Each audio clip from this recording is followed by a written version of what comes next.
like that. I like that.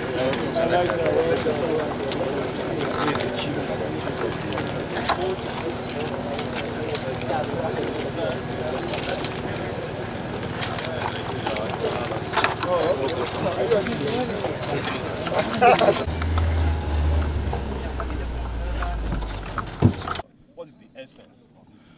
Well, thank you very much. I'm happy that with what we have seen, and I'm happy with what you have seen with the level of security that's going on here. We're in 2022. There was a jail attack at that particular point in time, and we know the type of damage, to our pride as a people, as Nigerians then. And shortly before we came, the former administration, conceived the idea of fortifying the system, and immediately we came, we made sure that we made it a priority, and we also thank Mr. President Bola Ahmed Tinubu for the intervention fund that he provided, for us to be able to achieve this. As you can see, the perimeter fencing is completed. What we're just doing is to be able to, we're putting solar light across on both sides of the fence to provide illumination, to provide light, and to secure this place. So basically, it's not just about Kuje. I am happy to tell you that about 9 of our correctional centers too, we are working to rehabilitate. We are working to not just the fencing, even about the structures that are inside. We went inside, you saw the level of our IT solution, that all our inmates have been enrolled, the environment is cleaner, it's more decent, and of course, in the next couple of weeks, we are very optimistic that there will be a complete turnaround of Kuje, which is going to be like a model for all other correctional centers. This is to show you that the renewed hope agenda under President Bola Ahmed Tinubu cares about everybody, cares about the security, cares about our inmates, and cares about making correctional centers correctional in nature and not condemnation centers. We are renovating, we are not just putting infrastructure, even in terms of the skills. You saw us, we went to the poultry. Now the Nigeria Correctional Service is diversifying, it's even putting effort into producing what the inmates eat. So we are looking at that, at being able to rely less, in terms of purchases and etc. So with what we have, we can assure Nigerians that we are not resting. Our correctional centers are old, we all know that, and we inherited the problem as a government, but the president has said he's not here, he wasn't voted for to make excuses. So he has told us that he wants to provide solutions to problems.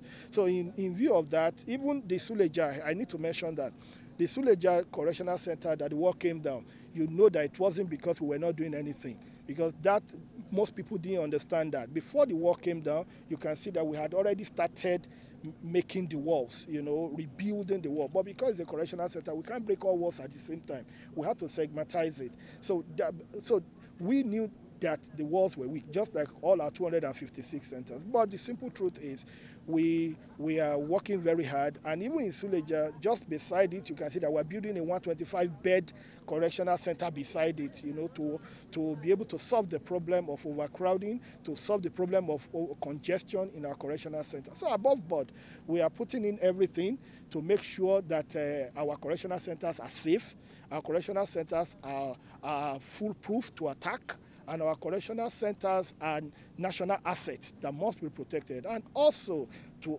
look at the well-being and welfare of our inmates. So this, in a nutshell, as you can see, I'm happy with what I have seen. The last time we were here, you didn't see this here, but today this is here. That tells you that we're working. That tells you that the president is working. That tells you that renewed hope deals not just with the strongest, but even the weakest and the most vulnerable in our society. Okay, finally, because of the sun, any update on that Suleja as in recapture? Yes, we have recaptured a lot of people, and work is actually going on, and we're working with other sister agencies, but the details of that I won't be able to disclose in front of camera for security reasons, not to jeopardize the hard work that our men in uniform are presently putting in. But Nigerians can be rest assured, it's not going to be business as usual, it's business unusual in a positive way. Thank you. Thank you very much. Thank you. Thank you very much. As I said earlier, what we're about to do here is arguably the best and the most sophisticated fire academy in West Africa. And by the grace of God, on the 28th of May, we'll be having the groundbreaking, and we have a completion period of just 1 year to be able to deliver it. We are bringing down a lot of projects here, and we're erecting more than fire academy that can be compared, to the best you can get anywhere in the world. Because as I've always said, fire service is not just a profession of choice. It's a mandatory profession that we must encourage in our society. The first priority of government is to secure lives and property. And one of the biggest threats to security of lives and property is fire. And obviously fire service as well. It's not just about fire.